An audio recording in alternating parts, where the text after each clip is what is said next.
માતાજી આવે ફરથી લઈને આવી ગયા છે એક વ્લોગ. આપણે આજે આ ખેતરની માહિતી દેવામાં આવશે.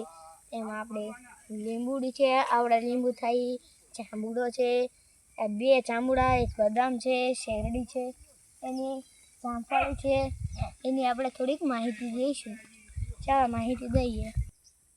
આપણે શેરડીની પહેલાં વાત કરીએ છીએ. શેરડી ખેતરમાં વાવવી તો આ શેરડી આવી રીતે ઉગે, અને જો પાણી ના પાઈએ તો આવી રીતે બળી પણ જાય. તમે જોઈ શકો છો અમુક શેરડી બળી પણ ગઈ છે. અને થોડીક શેરડીના પાન જોઈ શકો છો તમે કેટલા જાડા છે, એકદમ છે જાડા. આપણે જોઈ શકો છો શેરડી આવી છે, સૂકી આવી છે.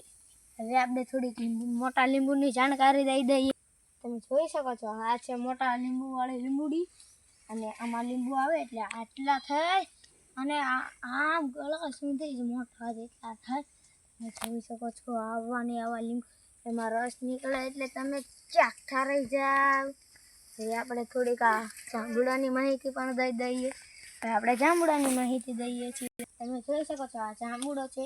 જાંબુડામાં ચોમાસામાં વરસાદ આવે છે, અને ચોમાસામાં વરસાદ આવે ત્યારે એનો કોર પાકે, પછી ચોમાસું બેસી જાય એટલે એના જાંબુડા પણ આવી જાય છે. બે જાંબુડા છે, એક આસોપાલો છે. હવે આપણે જોઈ શકીએ છીએ આ છે આંબો.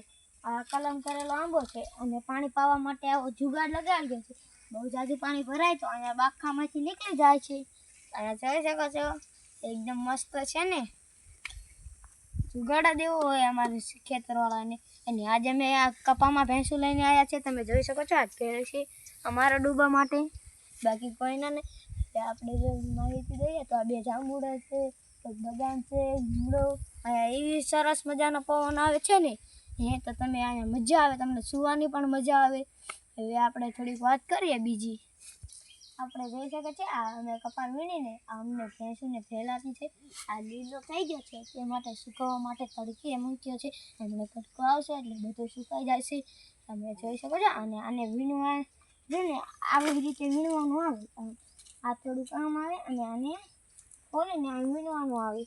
તમે જોઈ શકો છો આવી રીતે વીણવાનું આવે. હવે આપણે થોડીક બીજી પણ માહિતી દઈ દઈ. આપણે આમ જાવી છીએ.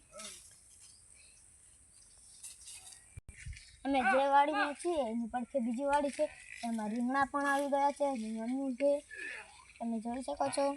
રીંગણા પણ વાવી દીધા છે. આ છે મોટો આઈસોપાલો. હવે આપણે આઈસોપાલો જોઈ લીધો, એના પાન જો તમે.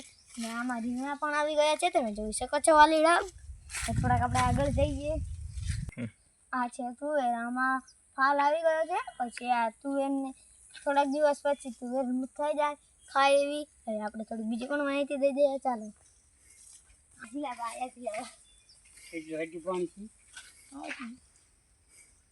આ છે અમારા જીલાબા. તમે જોઈ શકો છો અમારી સાથે ભેંસું સરવાયા છે, તે મારી હારે વાત કરી રહ્યા છે. ખેતીમાં નુકસાન શું થયું? નુકસાન છે ડોસ્યું થઈ ગયું, વરસાદ બગડી ગયો. સરકાર માટે શું કહેવા માંગો છો તમે? રાહત દે, વળતર દે, બીજું પૈસા દે. દીકરા લાખ રૂપિયા. એકરે લાખ રૂપિયા કહે છે દાદાજી. તમે જોઈ શકો છો એકરે લાખ. આમાં નુકસાન એવું થયું છે કપાઈ પણ લીલો કરી નાખ્યો. ડોસ્યું છે આનો અડધો જ ભાવ આવે. ડોસ્યું છે આનો અડધો જ ભાવ આપે છે, અને ભાવ પણ 600 રૂપિયા કહે છે. એટલે આપણે હવે થોડુંક એક બાજુ કુદરત નડે છે ને એક બાજુ સરકાર નડે છે, તો ખેડૂત ક્યાં જાય આપણે? એટલે હવે ખેડૂતે એક નિર્ણય લઈ લીધો છે. હવે અમારે કોઈને કંઈ વેચવું જ નહીં, અને અમે અમારા ઘર માટે ખાવાનું કરશું. ખેડૂતે એવો નિર્ણય લીધો છે. આપણે આગળ જઈએ.